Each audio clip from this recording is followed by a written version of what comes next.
Hello bachcho, let's read the question. Question says let C1 and C2 be the center of the circle x square plus y square minus 2x minus 2y minus 2 equal to 0 and x square plus y square minus 6x minus 6y plus 14 equal to 0 respectively. If P and Q are the point of intersection of these circles, then the area of the quadrilateral PC1QC2. Okay देखिए यहाँ पर हमें दो circle given है X square plus Y square minus 2x minus 2y minus 2 equal to 0 और जो second circle है वो क्या है X square plus Y square minus 6x minus 6y plus 14 equal to 0। ये दोनों सर्कल एक दूसरे को इंटरसेक्ट कर रहे हैं। यहाँ हम ड्रॉ कर लेते हैं दोनों सर्कल को। एक सर्कल तो ये हो गया और एक अनादर जो सर्कल है वो हमने ऐसे ड्रॉ कर लिया। ठीक है, तो दोनों सर्कल एक दूसरे को क्या कर रहे हैं, इंटरसेक्ट कर रहे हैं यहाँ पे P पॉइंट पे और Q पॉइंट पे। क्लियर है ना। और यहाँ पर दोनों सर्कल के जो सेंटर है वो क्या है C1 C2। ये क्या हो गया C1 और ये क्या हो गया बच्चों C2। तो इस तरह से यहाँ पे क्या बन रहा है, क्वाड्रिलेटरल बना रहे थे। इस क्वाड्रिलेटरल का हमें क्या चाहिए, एरिया।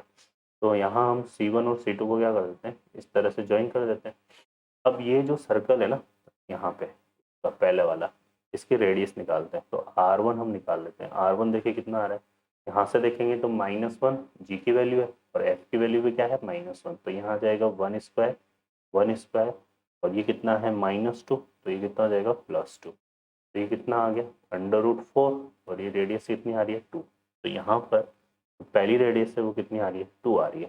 सेकेंड सर्कल की रेडियस फाइंड करेंगे R2। तो यहाँ से हम देखेंगे कितना आ रहा है अंडर रूट, तो ये आ जाएगा 3 का स्क्वायर है ना। तो यहाँ पे जी माइनस जी की वैल्यू कितनी आएगी 3 का स्क्वायर और यहाँ से भी 3 का स्क्वायर और ये कितना हो रहा है -14। तो ये कितना हो गया भाई 18 माइनस 14। तो ये भी कितना आ रहा है √4। तो ये भी कितना आ रहा है 2। तो ये रेडियस भी कितनी आ रही है 2 आ रही है।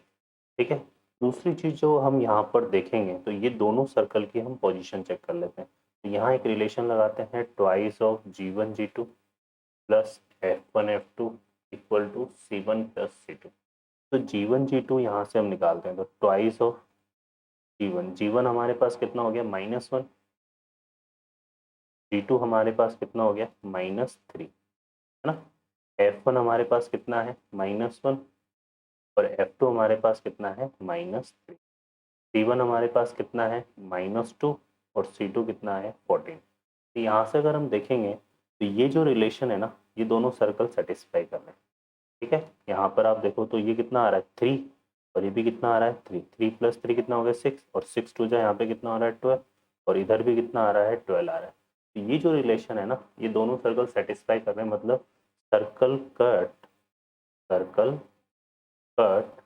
Each other orthogonally. ठीक है, कैसे कट कर रहे हैं, ये ऑर्थोगोनली कट कर रहे हैं। ऑर्थोगोनली कट कर रहे हैं तो यहाँ पे क्या बनेगा 90 डिग्री। अब 90 डिग्री बनेगा तो हम यहाँ से क्या निकाल लेते हैं, एरिया ऑफ ट्राइंगल कौन सा PC1C2। Area of triangle PC1C2। तो ये तो क्या यहाँ 90 बन रहा है ना, तो ये बेस हो गया और ये हाइट हो जाएगा। तो ये कितना आ जाएगा 1/2 2 इंटू 2। ठीक है, ये आ जाएगा तो इससे ये कैंसिल हो गया। तो एक ट्राइंगल का एरिया कितना आ गया 2 आ गया है ना।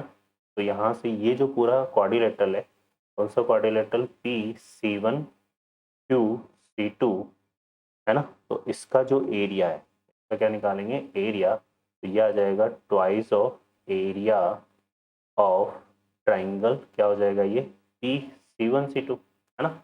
तो यहाँ से देखो कितना आ गया भाई 2 इंटू 2 तो कितना आ रहा है 4 स्क्वायर यूनिट। तो ये आ जाएगा हमारा फाइनल आंसर। ऑप्शन में चेक करेंगे तो first option is the correct answer. Okay बच्चों, I hope you understand. Best of luck.